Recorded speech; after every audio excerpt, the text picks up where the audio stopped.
Assalamualaikum warahmatullahi wabarakatuh.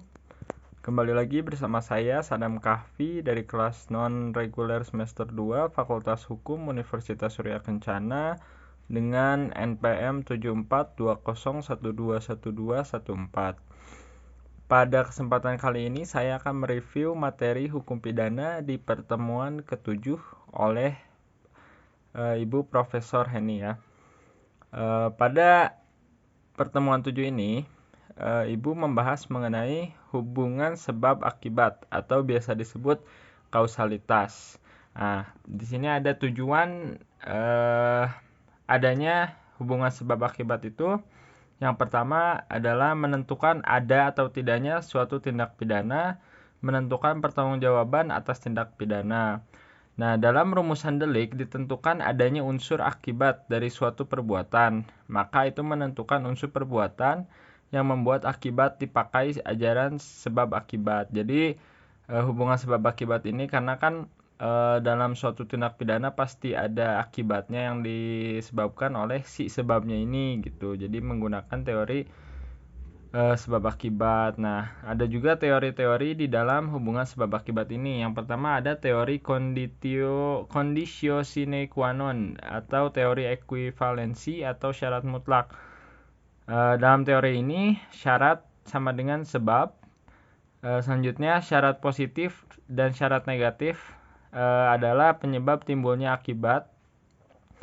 Dan bila syarat tidak terpenuhi, akibat konkretnya lain lagi gitu.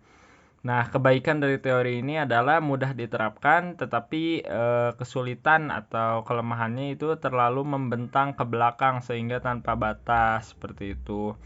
Selanjutnya ada teori individualisasi, yaitu mengadakan pembatasan antara syarat dengan sebab secara pandangan khusus, secara konkret mengenai perkara tertentu saja sesudah kejadian. Tokoh penganut individualisasi adalah Birkmeyer dan juga Binding.